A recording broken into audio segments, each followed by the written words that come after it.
Polly Buckingham's terse lyrics, semi-biographical journeys, and glittering elegies, rich with the surreal fabric of nightmare and dream, open in the mind strange doors through which affection, fear, grief, playfulness, and wonder enter the world. In Potting Roses, she tells us, I suppose this is the peace after summer rain, when mist rises above the roses and the white faces of angels dissipate. The River People offers dozens of such moments, all of them crafted with a mature emotional and technical range rarely found in a first collection of poems. Polly Buckingham teaches at Eastern Washington University, most of you know. She's the editor of Willow Springs Magazine, the founding editor of Stringtown Press, and author of The Expense of a View, recipient of the Catherine Ann Porter Award for Short Fiction and published by the University of North Texas Press in 2016. Also author of A Year of Silence, winner of the Jean Levy Memorial Chapbook Award, published by Florida Review. She's also a recipient of a fellowship from the Artists Trust of Washington. Her short fiction and poems have appeared widely in journals, including in the Georgia Review and the Gettysburg Review and the Three Penny Review. And now from Lost Horse Press comes her first full-length volume of poems. Given that for more than 20 years, she has had an unusually heavy teaching load and has at the same time been tasked by the university with establishing and/or directing numerous programs, it is stunning that she has continued to the difficult and solitary work of writing and has steadfastly blossomed into a unique literary talent, while at the same time remaining one of the best human beings on the planet. I'm amazed at the breadth and resonance of her work, and I'm very proud and grateful to be able to call her my deeply valued colleague and friend. So if you don't already have a copy of The River People, you should go out and buy it. Here's Polly. That's a speechless silence. That's lovely. Thank you, Chris. And I want to thank Chris in particular too for helping me edit this book. It wouldn't have been the same without him. And I want to thank Christine Hulbert and Lost Horse Press for the beautiful cover and the design and making this thing real. And I'm honored to be part of the writers at Lost Horse. Okay, so I've got, the book is sort of separated by sections that are mostly geographical. So I'm gonna go through this fairly chronologically and just choose a few poems from each section and read them. The first section is called Florida Moon, and obviously that's Florida. Savior. I hold the door open and all the people come in. They come carrying their heads in their hands, looking for beds, for plaster skies. The doorknob feels cold in my palm, and I hold the door open. They crawl in, dragging their luggage, arms, legs, and sheets to cover their faces. A thin man brings a rope with burnt ends. Cigarettes fall from his shirt tails. I hold the door open and his shoe falls at the threshold. Fat ones come with holes in their chests, and even if I could close the door, My one hand will always touch the round completeness of my face, and with the other, I will hold open the door. The day picking oranges became illegal. Balancing on a branch, I filled my shirt with oranges. But the tree began to shake, and sirens filled the thin air like manatees calling. Orange traffic lights fell from my hands. I hid my face in the leaves and dreamed about stucco houses overrun by cats and wisteria. Bleached scallop shells and bone-white sand dollars blazed in the shafts of light, which broke through the tiles like rifts along the ocean floor.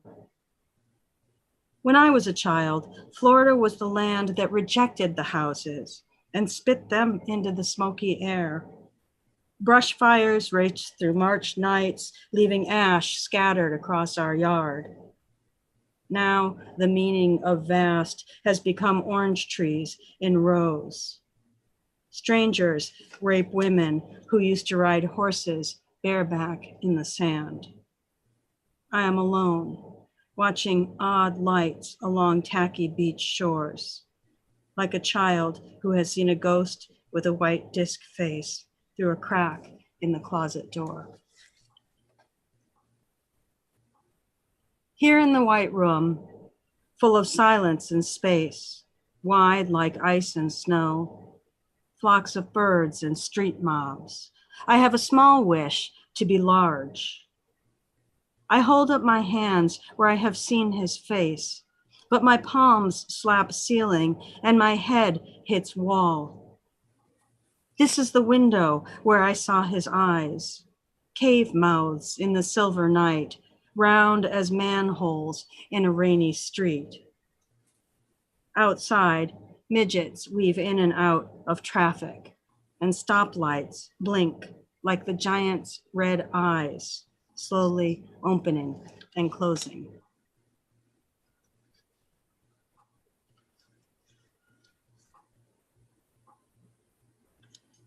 Potting roses. Angel Face and Peace are the names of roses that might help. Roses, lavender angel face and pink peace. This glow called color appears on a clear morning. And I wonder about wings. Angel, you said, and you squeezed the emptiness out of me. You'll have to let it go.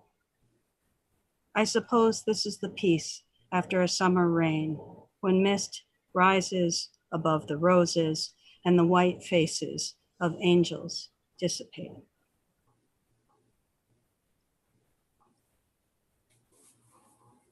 Hotel Florida. I lived down the street from an old hotel that was abandoned called the Vinoy in downtown St. Petersburg, and it's been redone and is really posh now. But I believe my friend Joanna, who's here, and I actually romped around in the Vinoy. We were trespassing. Don't tell anyone. Hotel Vinoy. Have dinner with me at the Vinoy. You can't climb the fence barefoot. I'll bring shoes from the church. I have bologna and bread from Mr. C's discount grocery, an avocado from the sidewalk, cigarettes, a cockle shell ashtray. You bring the booze. We can choose a room over the bay, maybe 216. Sometimes chameleons climb in from the palm frond that breaks through the screen and skitter across the broken mattress. Tonight, the moon will fill 216, and by midnight, it will have risen past this one large window. We could move to 316 or 416. We can talk as dark fills the cracks and palmetto bugs rush across the floor. Talk about how the streets are death with an empty white face. How I found you standing on the corner, one blackened foot hovering over the road. How you couldn't move.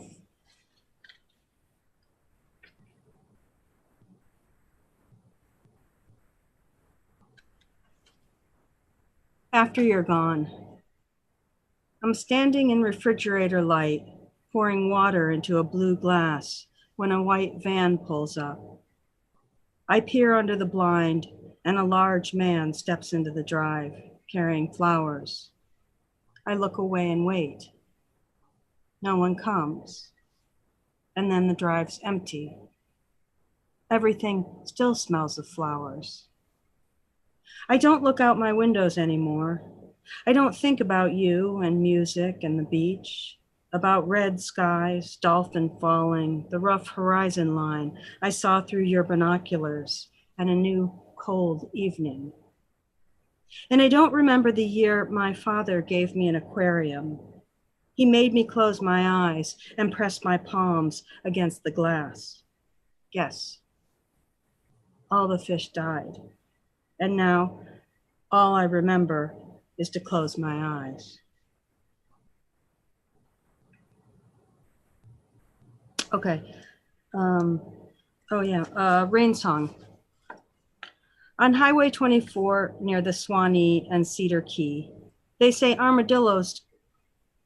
they say chickens cross the road to show the armadillos that it can be done. She was watching the rain when the armadillo hit her muffler. Young girl driving into a trap, remembering hands that held her one drunk night, and a cool voice that drifts across the Cedar Key boardwalk. She sees his face in the rain, the face she's formed over and over since the night on a tin roof they made movement stop, and everything had been clear. Now the sound of his guitar races through the streets, throbbing like a train against the rail, like a fiddle lost in its frenzy. She stands outside the cedars, listening.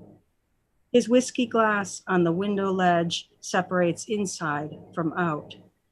His face falls away from his voice, his body disconnected from his song, her soul removed from the comfortable harmony of connected parts. She's holding back a scream for the armadillo, and it hasn't stopped raining. There's no place to hide, only the rain slapping her face, the bridge over oyster beds, and a man's voice filling her with the silence of white cattle ibis against a gray sky. The island winds with the night's rain song. When evenings wind down in Cedar Key, it shots at the L&M. She's been walking in the rain, and he's slack-faced. A raging woman drinking vodka and ice slips him her hand. Minutes whir like tequila spinning into glasses. The cue ball splits the others, and bar voices ring like breaking glass. He's mumbling curses, and it hasn't stopped raining. When the last lights flash at the L&M, he follows the raging woman into the street. In Cedar Key, when you have no place, you sleep in your car on the beach. And when the sun rises, you try to eat at Cook's Cafe. She's slack-faced, starving, staring up at motel windows, mumbling curses. She spills her coffee. The cup breaks on the floor like the armadillo shell split open in the road. In Cedar Key, love is trapped in a bottle, and young girls break open as easily as rain falls in the street. Okay, so I always think of things after the fact. So I do want to say too, there are a couple people in the audience who also helped me over many years with this manuscript, and Steve Cleveland and Heath Herrick are among them. And I just want to say thank you also. Okay, this next section is called Constant Rain, and we're moving across the country to Oregon and coast of Oregon, Astoria, and Seattle. 315 West Marine, Astoria. From this porch, the street stretches to the river. The mountains spread their arms to receive the clouds, and mist plays beneath the floorboards. From here, the world is as close as it is from any other porch in any city, under any sky. From this porch, I count pigeons on the roof of the brown warehouse, and the bridge over the river owns the air. The angle of the roofs is different here. Pigeons squat closer to the gutters, and colors are foreign and unique. Tulips open like hungry young women, and gray liquid life sweeps the porch. The wood soaked through becomes moss and dirt. The hillside with its terraces of flowers stumbles, eager and weeping with growth. Emptying each day. The light in my closet fills slowly with brown water. Each day it rises, and each day I mark my losses as a parent measures a child's height on the wall. Upstairs, a small girl stomps her feet. Her mother is at the sink. I know this because water drips from the ceiling around the rim of the light fixture. I remember a fish I had, how the water in the bowl turned brown and the fish died. I stare at the fishbowl in my closet, filling with the sludge from old pipes. The girl upstairs shrieks. There is never enough attention. Her mother is too tired to play, her father is gone, and too many people come and go through her long days. I am far from home. Sometimes I see the child peeking in my windows.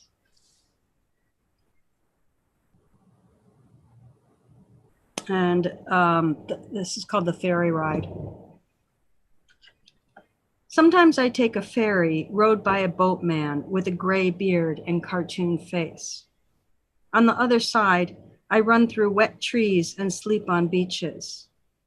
I collect berries and mushrooms and mussels near a small town filled with all the people I once knew, where the person I was once lived.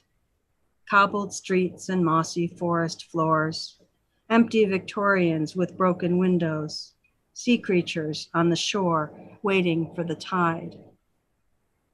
Now there is only this forever ferry ride, the breeze moving my hair so steadily it feels still.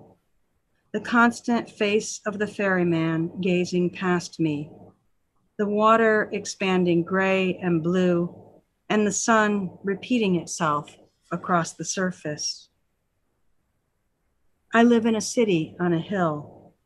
I am a still person whose life has become a series of windows. The back and forth of the ferry negates itself, and the glassy water opens with each stroke of the oars.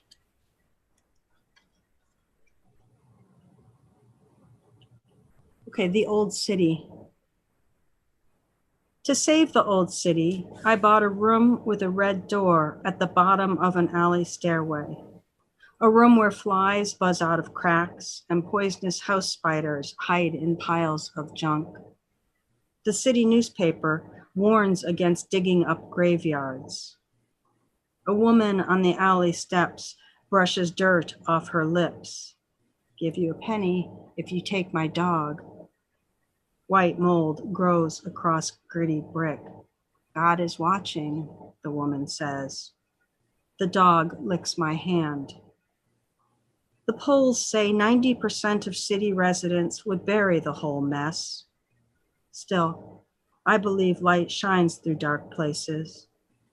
Belief is a warm room after a rain shower and a white robe waiting on a rusted hook. Okay, and then we move across the state of Washington and we're in the Spokane area. White Train is the name of this section. The capacity of a dog to be still. There is a secret between us, silent as the veins on a red leaf. A train with white cars departs. I walk outside and hear nothing. Inside, footsteps in a corridor.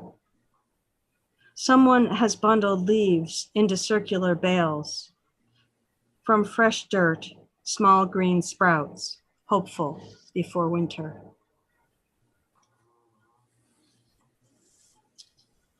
And this is sort of two little poems that became one poem. It's called Love, and they've always been together in my mind. So eventually they just became one poem. They're called Love. It's called Love and Ease. A large man on a sunny sidewalk says, "Whatever it was, I guess we didn't do it." It's true we're full of what's not. A large man inside me is shouting, "It's undone." A thin man, tap dancing, shakes an empty cup. "Step up." The hangman winks. The magician lights his rabbit on fire. The sidewalk blazes like a star burning out. It rains on and off. Ghost irises hover. Giant tulip cups fill. Baby birds holler under eaves. I drink wine all day, and the world slips into place.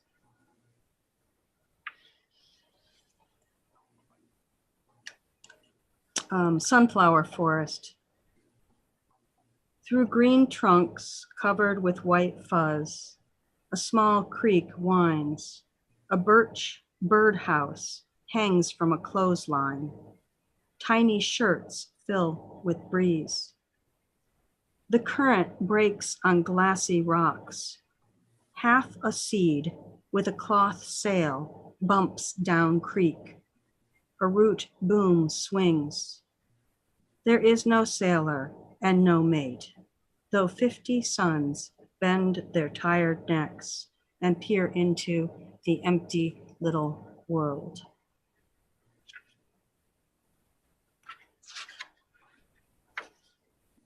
Exile. Winter is the silence after your death, your ghost blanketing the trees. The sheathed heron, reaper of stillness, handler of a sickle moon, bends her head. I listen for my breathing as your spirit leaps toward me. The only joy I want is the joy of grief, sorrow's whitest snow. And Appalachian Spring.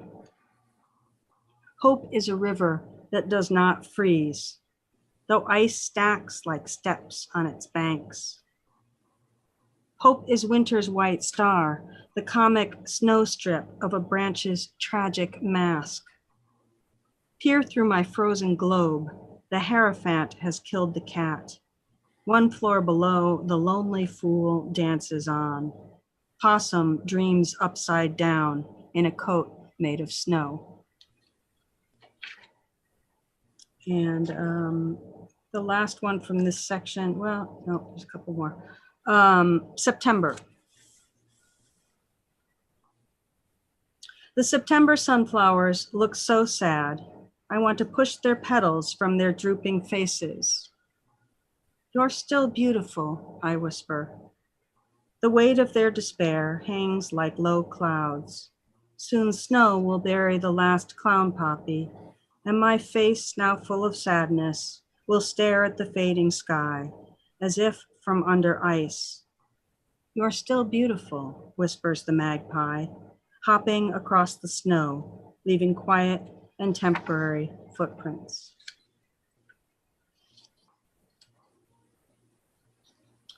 Okay, Miss Chisholm's red jacket.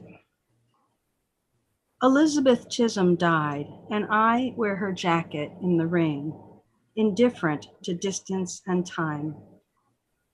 Disease slips in the doors each death leaves open. Each sadness has flung wide the windows.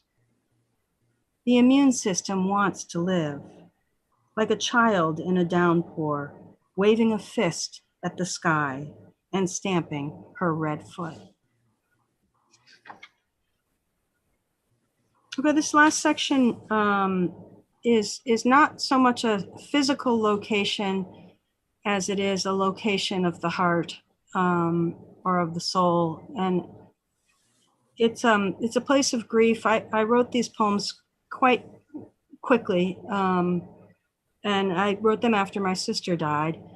And I don't know anybody who's been through, and I'm sure most of the people in this room have been through grief and deep grief, and you know that it's another land, it's another territory completely.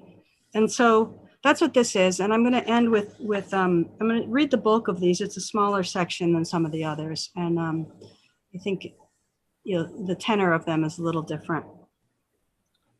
Blue King. The Blue King stares as his feet dug in sand. Blue King can't eat, too sad. What does the Blue King dream? He dreams of steam rooms and hospital robes and pillows like clouds. He dreams of dead men smiling and legs in bathtubs, heads in hallways. He dreams of fingers in his pudding and dirty toes with yellow curling nails tucked under his pillow. Pudding, Blue King calls. Stuff me with pudding to sleep. What the Trash Can Said. Two small white angels stand on a street corner. An old man with crab claw hands grasps one by the wing and swings it into a trash can. The second angel puts on a fake nose and beard and disappears into the crowd. Oh, crab man, cries the first, take me to the sea. Trade these wings for a trip downstream. But how can an angel like me dream when I cannot wake? The trash can replied, he's nothing but an old man with crab claw hands. The Thinker. My sister scratches her skull with a tiny bony hand. The thinker thinking her tiny translucent thoughts. Her enormous eyes roll back and the whites shake with seizure. Tiny brown teeth, a permanent October grin. My sister's body is covered with the finest, thickest hair, her eyes encircled by death's mascara. Her tiny head nods again and again and again.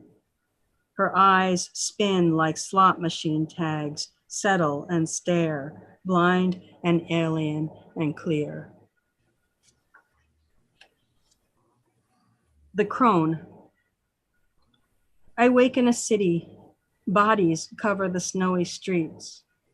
The leftover halves of people bend their heads against their chests.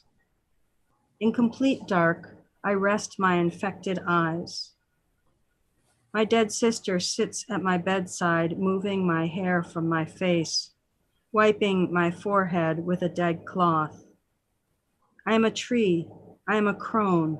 I stare into the flaring fire. I stand in a basement filled with brown water. I meet my sister at a carnival. Holding hands, we run into the crowd. I'm standing in a glass ball filled with fog. I turn and turn and turn. The Greening. Dragonflies wear green slippers and small pink hats. Faces hide in trees, and a boy with horns dances down a yellow path. Light illumines the palest leaves, and branches turn to fire sticks from which fairies swing. When a great sadness presses me into pavement, I come here to rest in green, and a little man with horns leans over me. It is a wonderful dream at first.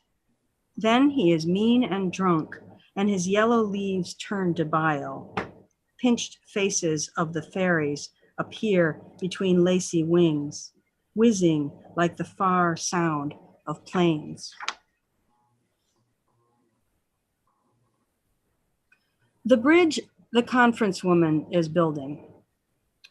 The bridge the conference woman is building is unfinished, but the ghosts, the man with two mossy teeth, the tabby who died crossing the street, the conference woman's parents, and even the conference woman herself with her small red bag, are smashing the traffic cones and dismantling the fences.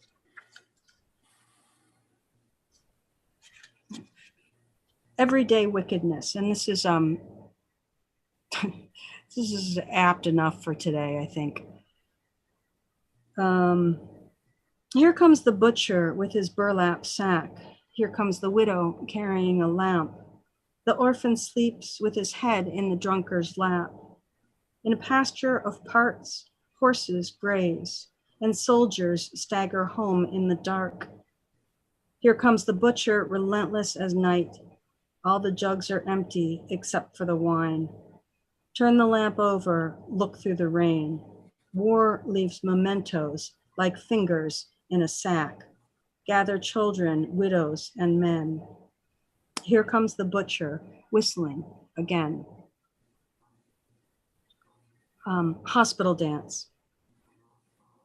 My sister knows she's dying, and that is why she's dancing in her hospital gown, tapping a cane on the hardwood floor.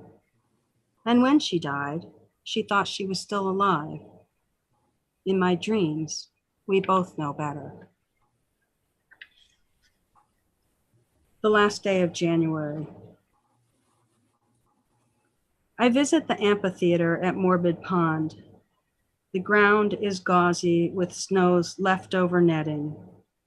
Red limber trees circle us. I sit on one of many logs, the theater's scattered benches. All around me, small men in black paper hats catcall and clap. Morbid Pond has shrunk to a disk of soft ice the size of a manhole. Somebody's knocking, but I won't open the door. The air, thick and dizzy, smells of sap and leaves.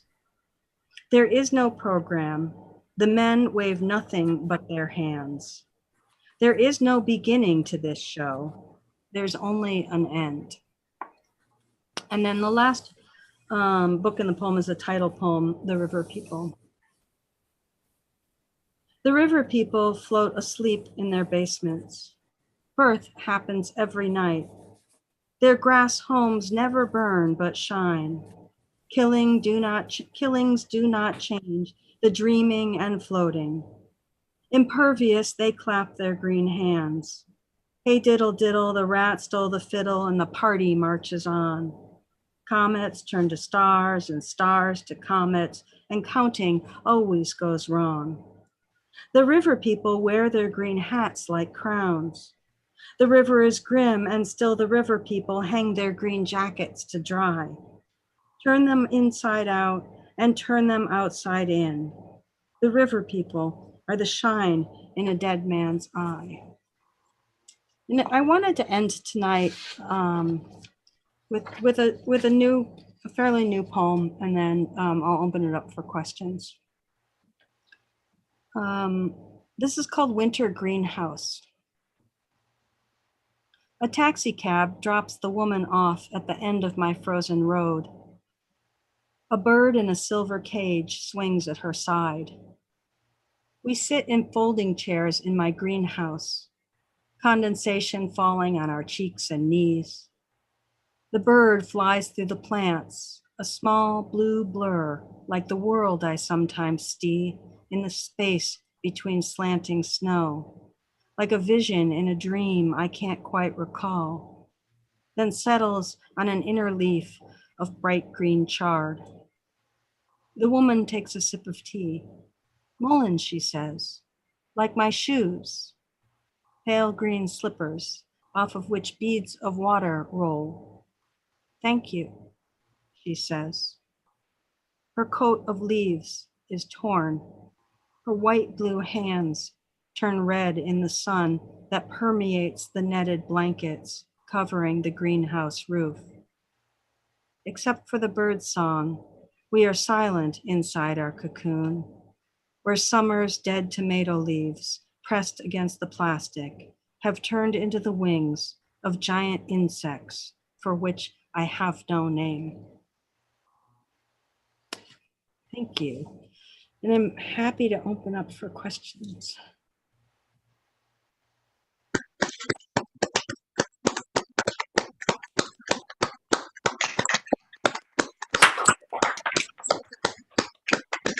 Oh, great to see you.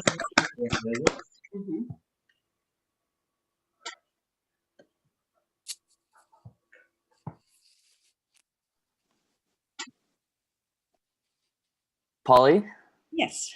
can you do me the quick favor and just make sure that you are on speaker view? Now I am. Okay, I just want to see if this affects the YouTube. But thank you, and I will pass over anything from YouTube to you. Okay, great. Is there anybody here who wants to ask a question? I'll ask a question. Great. Hi, Greg.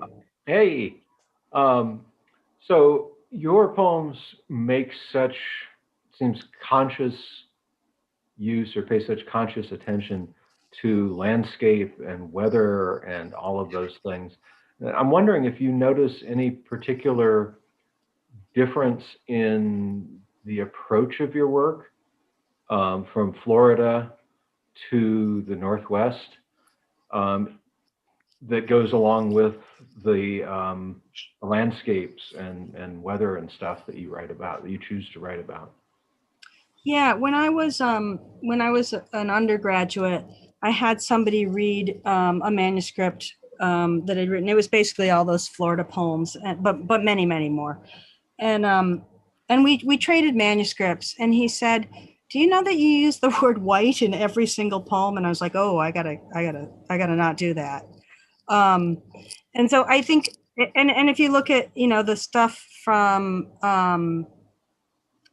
the next section from the Northwest, the colors change, right? And it's kind of saturated in rain. And I think there's something kind of clipped about the early poems, those Florida poems, and there's something sort of expansive about the like the Northwest Coast poems. And I think that it has to do with me growing, but also I think it has something to do with how I see the landscape. When somebody said to me, don't you think you'll find the rain depressing? And I said, don't you find the sun oppressive? And so I think that kind of expansiveness and my joy, frankly, not that I don't love the Florida landscape, I do, but my joy of coming to the coast shows up I think in that work. Yeah, does that answer it? Yeah, interesting. That's interesting that you change the location and you go into the rainy area of the Northwest, but I find that there seems to be a lot of greenery in the poems all the way through. So even though you come to the clouds and the rain, and you still pull the greenery out of it. It's beautiful. It's colorful still, Yeah, thanks. Nice.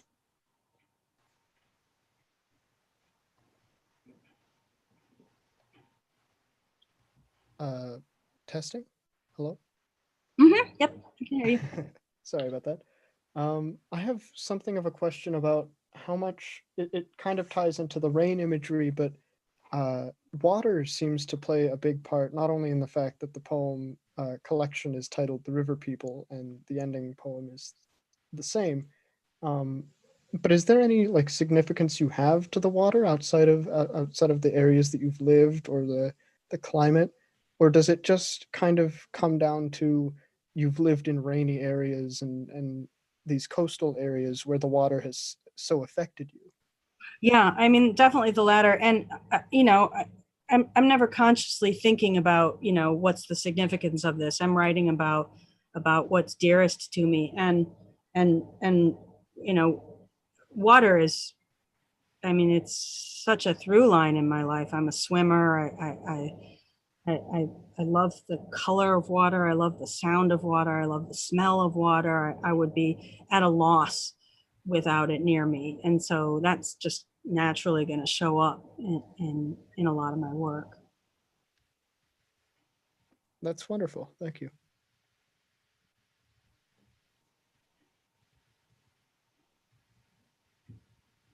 Any other questions?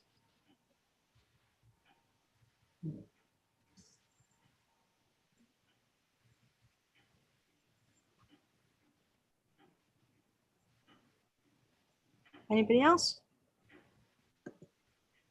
I'll ask another one. Mhm. Nobody won.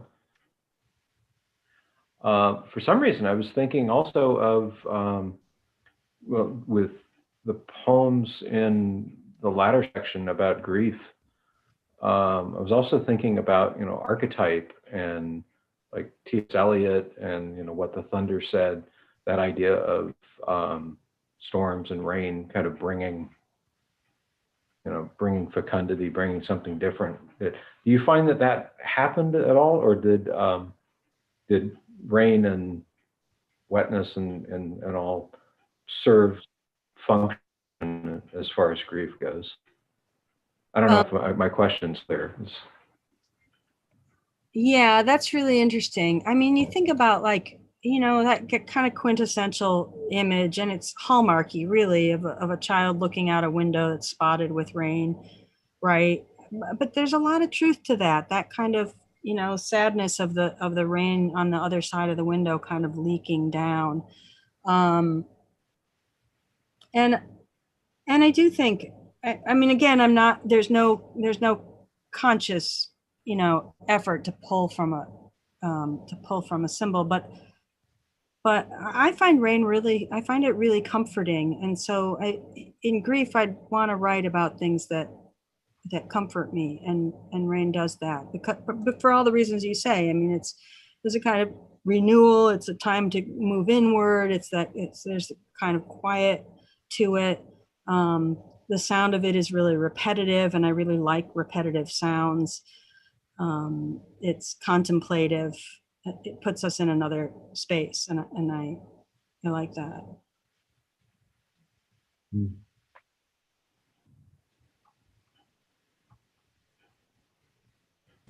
Polly, Uh-huh.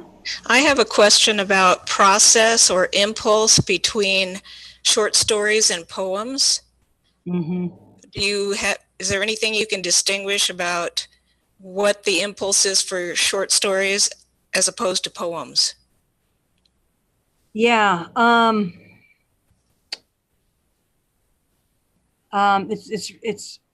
It's really different and really the same.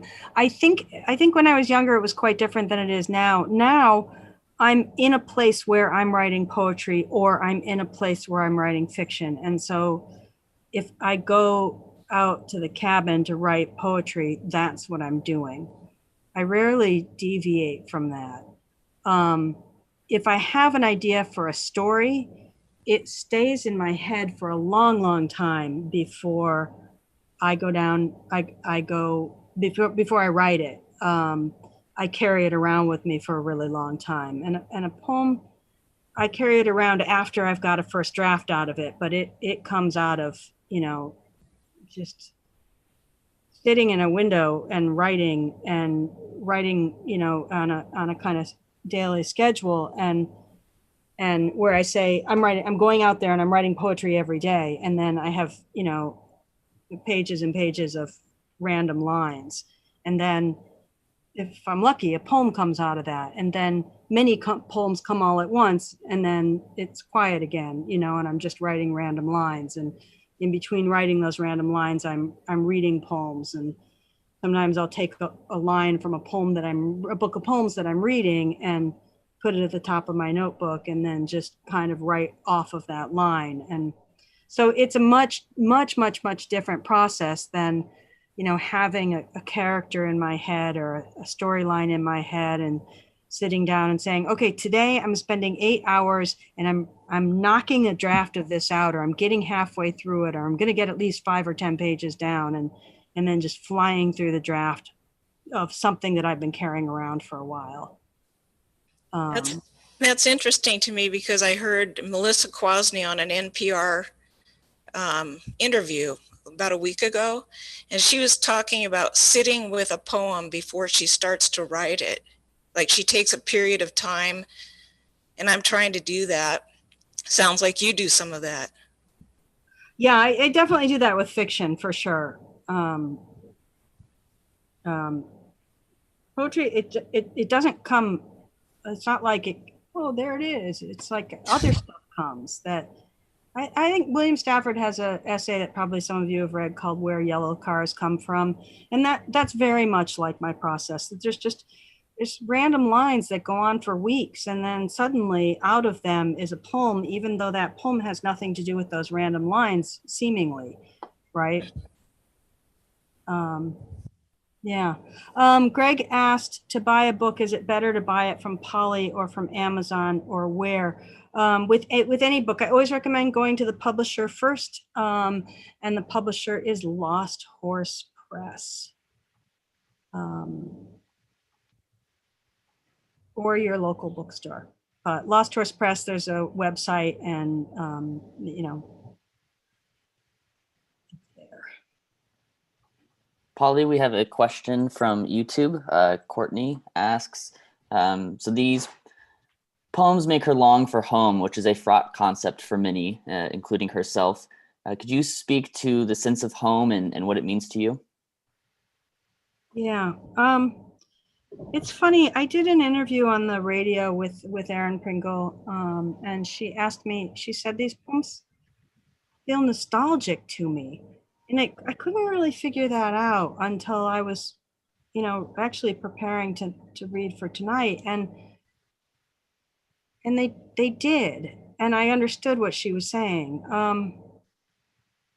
It doesn't quite answer the question, but so what does home mean to me? Home is a space that I, a space where I feel comfortable. And I'm somebody who settles in pretty quickly when I get somewhere. And anybody who's seen my house or my office knows that there's stuff everywhere, and it looks like, somebody's been living there for 100 years. I mean, stuff on the walls, there's things to look at, and so I think home for me is comfort, and belonging, and I really need it.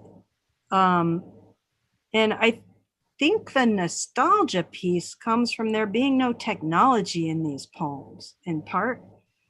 And there just being that space of something that you can come back to, right? I think, yeah. It's a good question. What does home mean to me?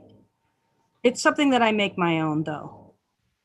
Definitely, it's not something imposed. It comes from me.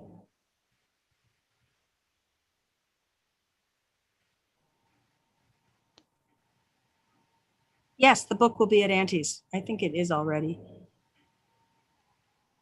Thanks, Sharma. Other questions?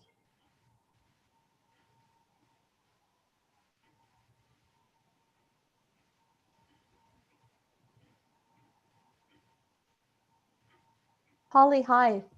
You just said there's no technology in these poems. And to me, I can go like 10 different ways on that. What do you mean by that?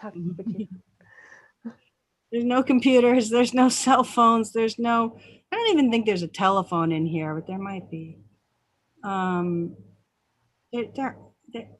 There's a car, I think, in one of them. There's a boat in one of them, maybe in a few. Yeah, there's no. I mean, they weren't all written before technology, sorry. They weren't all written before computer technology, before digital technology, before, it just isn't here. The work world is barely here. It looks like my sister Susie also broke into the Vinoy. Good that it wasn't just you and I.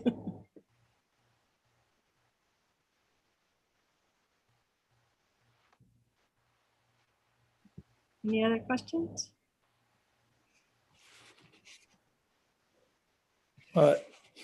I'd add something about that sense of nostalgia. There's a sadness and melancholy that even in happy nostalgia, there's a piece of that. And to me, I'd say that's a piece of what lends some of that a sense of, if there is a sense of nostalgia. Yeah, nice. Yeah, that's probably true. It's funny when I read these again, I think that like I didn't know, I thought I knew grief when my animals died, right? And it's terrible when you lose an animal, and it was terrible for me when I lost animals, and then my sister died, and it was a whole nother playing field, and then it was one after another, and it was like, oh no, this this is where it is, and I can feel that in the difference in the poems, that there's this kind of nostalgic grief, and then there's this sort of searing, painful grief in that last section.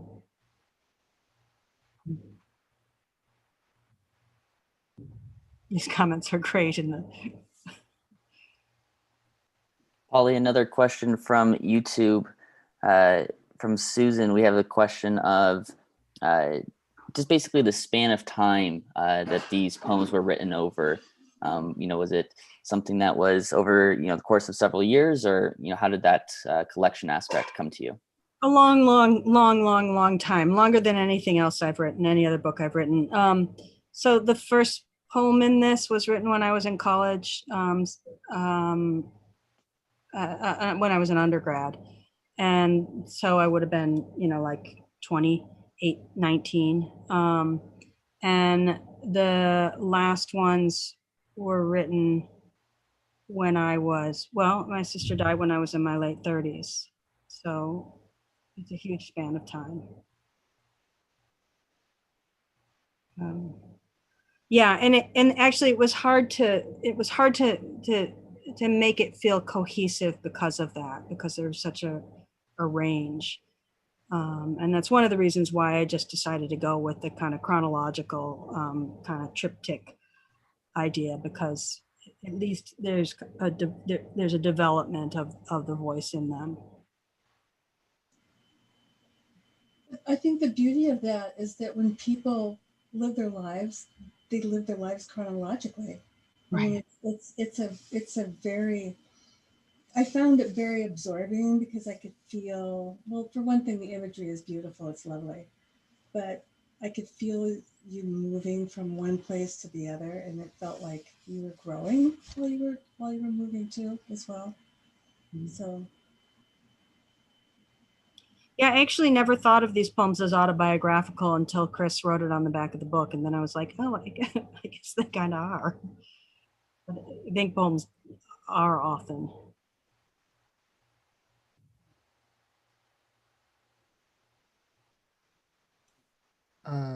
I have another question that might kind of be something you could imply, but I guess given that you have a specific poet or like a poetry writing experience and then a fiction writing experience or prose, and given that this is such a chronologically expansive piece in terms of how long it took for you to compile it, how have you felt like your process, or maybe your approach to form or technique, or maybe your aesthetic sensibilities have changed over the course of writing it? Like, do you notice a significant difference outside of just the way that you describe the tenor or the voice in regards to like the way you address each poem, I guess, or approach each poem? Yeah, I mean, my early work is more narrative. It's more straightforward, and that kind of, I was always really attracted to that wild imagery, but I could never really do it particularly well. And I think like the last section is, it's a little looser in terms of you know, being able to write poems that aren't narrative and are still, I don't know, resonant in some way, that they aren't wild for the sake of being wild. They're wild because they're the only expression of how I was feeling at the time. Yeah, I think that the early poems are tighter, but I'm holding things a little bit at a distance too. And I tended towards, I think there's more sentimentality in the earlier stuff. You know, and the poems I took out were, you know, leaned toward too much sentimentality. I mean, you know, there's a gazillion poems that didn't make it in here from that time period. And I do think my later work is more in the style of those later poems.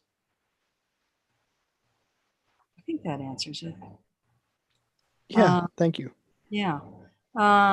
Here's a question from YouTube. How do you feel about those younger poems? Do they feel immature, or have you revised them since your early 20s? I have revised them since my early 20s. You know, some of them haven't had much revision, but they're a little tighter. And I think that the experience is more immature. You know, there's a lot of sort of like, you know, young girl poems, right? That I was just heartbroken over and over again, and those show up, and I don't really write so much about being heartbroken over and over again anymore. So like the subject matter changes, and I did have a propensity to, as Chris pointed out to me at one point, to use repetition not to my favor, and so I had to cut a lot of that out. I had to kind of try to get rid of the sound of the poems in my head so that I could see them more clearly, because, you know, they were so old and so precious to me, and I needed to let that go so that I could make them work better than I felt they were working before this final rewrite. So yeah, they've been through a lot, and they've been through a lot, not just once, but many, many times. I never imposed a new voice on them. I think I was really careful about that. I mean, I wanted that young naivete in the voice to remain, because that's what those poems were. And so I didn't want to get rid of that, and I don't think I did. I think that's still very much there. It's just that the language is tighter, and you know, some of the junk is cut out.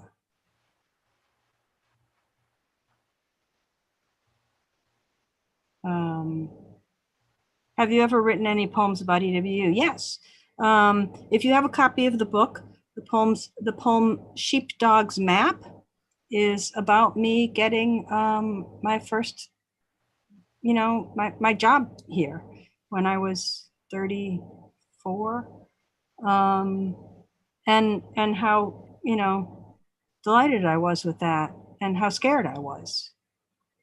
I'd done a lot of jobs before then, a lot of jobs, and all kind of random stuff. I worked in bookstores. I did transcription. I worked on boats. I went commercial fishing, all sorts of stuff. And then I got a full-time job at Eastern, and I remember being kind of paralyzed by it. And so that's what that poem is about. Like, okay, it's time to, you know, to do this thing.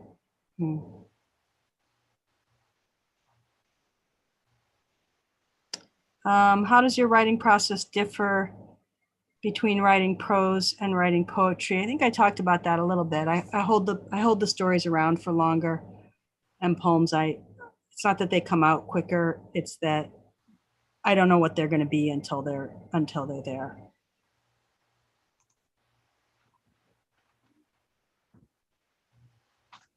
Which is sort of funny. You'd think that my poetry would be more narrative than it is, given the fact that I write prose, but it's really not the case.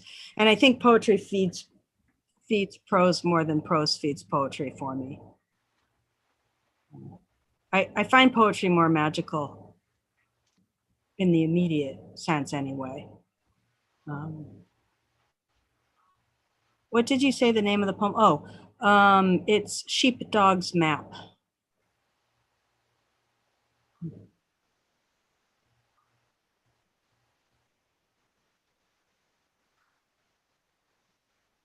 It's in the book.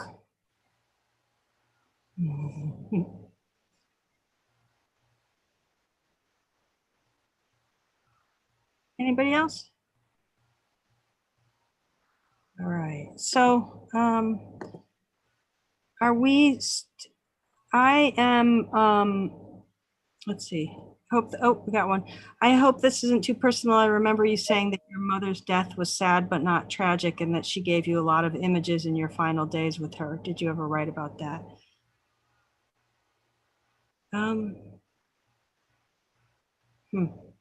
I did. They never became anything, or haven't yet. She did. She was, you know how people are when they're dying, and they say all these crazy things, and they see things that aren't there. And I wrote all that stuff down while she was dying. And I did write a poem just as she was dying, like 10 minutes before she died.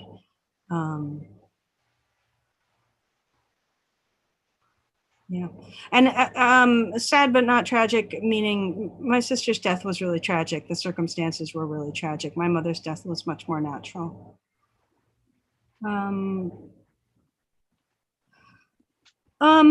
Zoe asks, what do you mean by your poetry feeds your prose? I think that for me, the poetry, I should be on speaker view, sorry.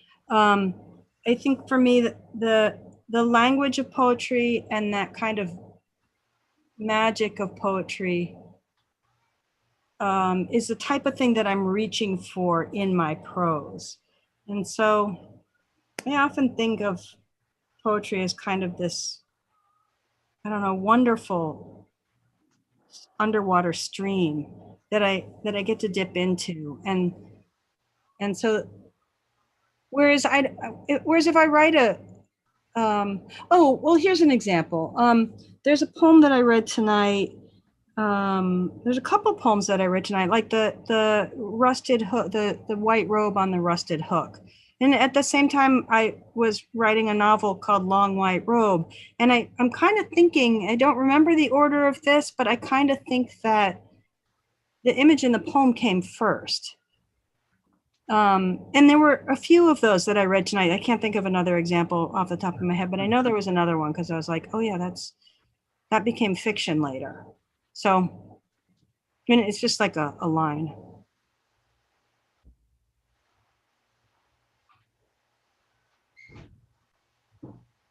Anything else?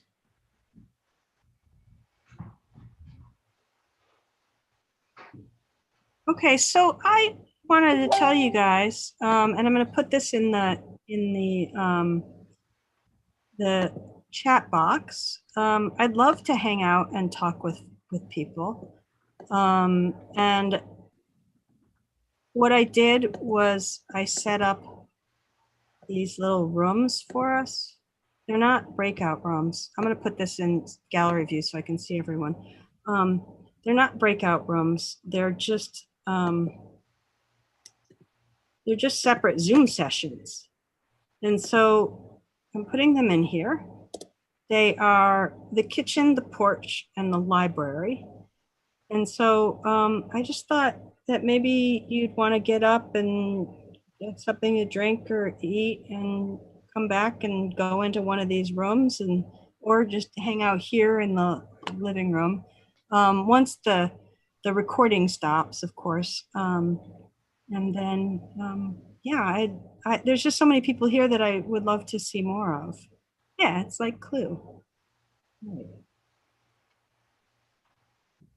You guys up for it? Thumbs up.